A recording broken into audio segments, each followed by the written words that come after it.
Shifting focus now to some tragic news coming in from Pakistan. Humaira Asghar Ali, a Pakistan actor and model, was discovered dead in her Karachi apartment on the 8th of July. She was only 32 years old, and according to the police, her body was found in a decomposed state, suggesting that she may have died as early as October 2024, far earlier than the initial estimate of 2 to 3 weeks before the discovery. Police officials who visited the scene noted critical clues like expired bread and milk in her refrigerator dated September 2024, inactive SIM cards in her mobile phone since the same month, and a power supply disconnection in October 2024 due to unpaid bills. Rusted kitchen containers, dry water pipes, the absence of alternative power sources, further indicating her apartment was uninhabited for months. And these findings suggest that her death may have occurred 6 months ago, though forensic confirmation is pending. The investigation has been complicated by Humaira's family's reluctance to engage. Her father has refused to claim her body, citing severe ties from years prior. Her brother facilitated some communication but declined to travel to Karachi. However, a recent development indicating her brother-in-law has contacted the authorities to take responsibility for her remains, which remain at the morgue. Best known for her appearance on the reality show Tamasha Ghar and her role in the 2015 film, Humaira was also a theatre performer, painter, sculptor, fitness enthusiast. She had more than 713,000 followers on Instagram. Her last post, shared on the 30th of September 2024, featured candid personal photos. Our next story is about cyborg bees. You heard that right. It's a well-known fact that bees play a critical role in the survival of life on the planet, and their role as pollinators is crucial to global food security, nutrition, biodiversity. But bees are not thriving. And according to the Global Biodiversity Information Facility, there has been a consistent decline in bee populations around the world since the 1990s. Climate change, human activity are the likely culprits. And given all of that, is it really a good idea to take bees and use them as bionic drones? That's precisely what scientists in China claim to have done. Viewers can judge for themselves. Now, bees are pretty special, like we said. They can carry nectar sacs that weigh as much as 80% of their body mass. They tuck their legs in like landing gear on airplanes to cut, drag, and they can fly up to 5 kilometers without a breather. Despite all the advances in technology, robotics is a long way off from creating a bionic insect that can match a bee's abilities, but humans are clever. Why not just commandeer a bee's brain and tell it what to do? That is how it's come to pass that a team at the Beijing Institute of Technology has built what it calls the world's lightest insect brain controller. At 74 milligrams, it is lighter than a sack of nectar. And according to the report that appeared in the South China Morning Post, the device is strapped to the bee's back and pierces the insect's brain with 3 needles. It creates illusions with electronic pulses to command the flight. Turn left, turn right, advance, retreat. According to a peer-reviewed paper published earlier this year in the Chinese Journal of Mechanical Engineering, test results have shown that the hapless bee getting zapped by these electrical pulses complies over 90% of the time. And it can do much better than a bionic robot. In the hill districts of Manipur in India, sport is not just about the games, it is a way of life. In Senapati and Ukhrul, the spirit of the tribal communities lives on in the arena of sports. And here, indigenous wrestling and grassroots football are not just pastimes, but a way to unite, a way to hope. In Senapati, the age-old tradition of Naga wrestling draws crowds from neighboring villages. But don't just go by the spectacle, it's a lot more than that. After all, it celebrates strengths, heritage, community ties. Wrestlers grip each other's loincloths, engaging in a contest of balance and skill. Naga people are particular about their food, especially meat. We often eat chicken in the morning and evening. We are enjoying this sport here. This wrestling is a traditional game of the Naga people, and it helps in connecting different communities with one another. Indigenous wrestling is more than just a sport. It's a vital thread in the region's social and cultural fabric. It brings communities together and nurtures discipline, perseverance, leadership among the youth. Wrestling brings peace among the people. Wrestling brings closer to one another because in the past decades, in the past centuries, we Nagas, as we are the headhunters, killing one another. But after the emergence of the Christianity, after the emergence of the modern education, people come to realize that killing one another is good for nothing. So they have a heart to come together, and this wrestling invites one another to the neighboring village to come and visit to other village to have a wrestling together like this tournament. It's not just wrestling. Manipur also champions the spirit of football by nurturing young talent. In Ukhrul, 33-year-old Garapam K. Stone, a former defender for Suchdeva Delhi Football Club, is shaping future stars through the Hakok United Football Academy. Founded in 2023 after his retirement, the academy now trains over 70 children, including 10 girls between the ages of 8 and 18. By offering free coaching to girls, he's empowering his Tangkhul community and strengthening grassroots sports as well.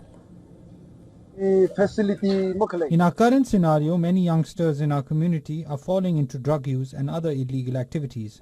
I believe sports can be one of the most effective ways to address this issue. By organizing more sports camps and engaging youth in athletic activities, we can help divert their attention away from harmful behaviors and guide them toward a healthier, more disciplined path. From the traditional wrestling arenas of Senapati to the football fields of Ukhrul, Manipur is a land where sport is not just about preserving identity but also paving the path for progress. As the youth embrace both age-old traditions and modern games, the state continues to thrive as a powerful cradle of sporting talent and community spirit. Sports that bind communities, inspire youth, and keep traditions alive. That's the spirit of Manipur.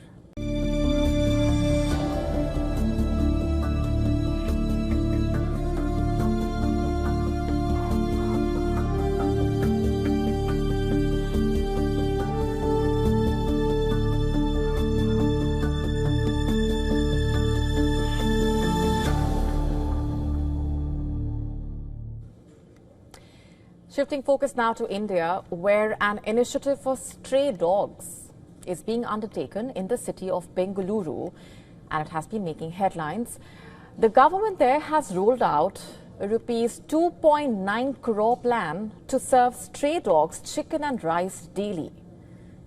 The local civic body has issued a request for a proposal seeking bids from agencies registered with the Food Safety and Standards Authority of India. What's behind the move? This daily feeding program is designed to calm aggressive dogs and make the city safer for everyone. The contract is for 1 year and can be extended depending on performance. As a part of that initiative only, one of the thought was that wherever in BBMP areas where the dog bite cases are more, either feeders are not there or there are feeder and local conflicts are there in those areas, in order to reduce the aggressiveness or let's say scavenging activities of the dogs, BBMP should take up the feeding. According to the plan, over 5,000 stray dogs across Bengaluru's 8 zones will receive one carefully prepared meal every day. The meals, each costing 22.42 rupees, are designed to meet a dog's daily nutritional needs, and the food will be prepared in local kitchens, monitored by CCTV and delivered using GPS-enabled vehicles. At each feeding spot, 4 to 5 dogs will eat from reusable bowls which will be cleaned after every use. And after the announcement, social media has lit up with reactions. While some have supported this initiative, others are also asking whether public funds should be spent on feeding stray dogs instead of focusing on sterilization efforts. As the city prepares to launch this unique program, all eyes are on whether this blend of chicken, rice and civic responsibility will be able to bring peace and harmony to Bengaluru streets. What would you do with a $200 million job offer? Would you build a startup, buy a spaceship? While you think about that answer, here's a Silicon Valley reality check. Meta is offering $200 million packages to poach elite AI talent from rivals like Apple. And no, this is not monopoly money. It's the going rate in the most cutthroat talent war tech has ever witnessed.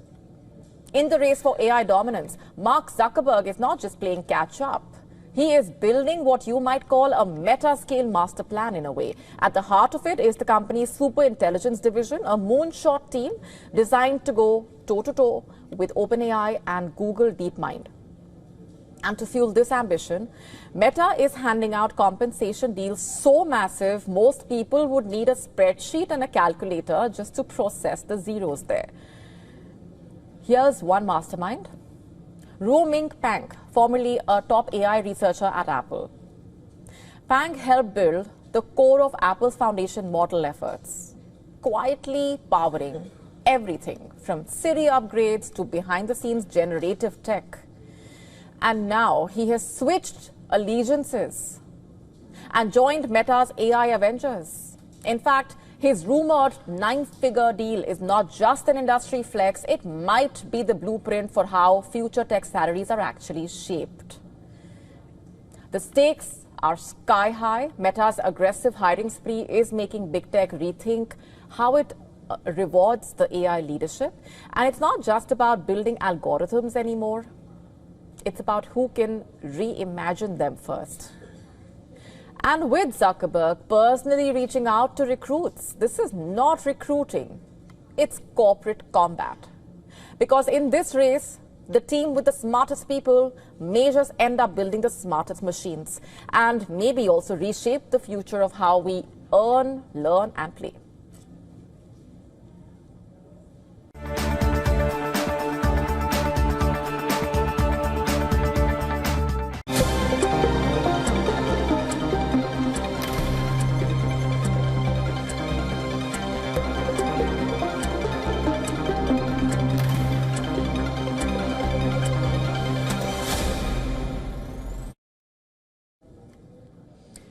There are billionaires, there are so-called tech gods, and then there is Satoshi Nakamoto, the most mysterious rich person.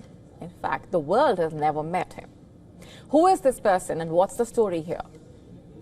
The elusive creator of Bitcoin is not just famous for building the world's most rebellious currency, but is also sitting on one of the biggest fortunes in history. How big exactly? Over 1 million Bitcoins big. That's over $120 billion as Bitcoin hit a new high recently. And here's the kicker. Those coins have not moved, not once. For over 15 years, they have just been sitting there in a digital vault, untouched, like a sleeping dragon's hoard. No signs of spending, selling, or even poking around. And speculation has been doing the rounds constantly. Is Satoshi Nakamoto a lone cryptographer, an underground collective, or someone far more powerful? Some believe the person is dead. Others think Satoshi Nakamoto is watching silently, perhaps smiling away at the crypto chaos. A few even fear that if those coins ever do move, markets will panic like it's a digital apocalypse. In fact, the mystery has become part of the myth in a way. Unlike modern billionaires who buy rockets, sports teams, social media platforms perhaps, Satoshi Nakamoto chose silence, total invisibility, no yacht sightings, no keynote addresses, just a blinking wallet address holding more wealth than most countries. The untouched stash is not just an asset, it's a symbol, a reminder that Bitcoin began as an anti-establishment idea and its richest stakeholder never cashed out. So while markets rise and fall, the greatest mystery in crypto history remains frozen in time.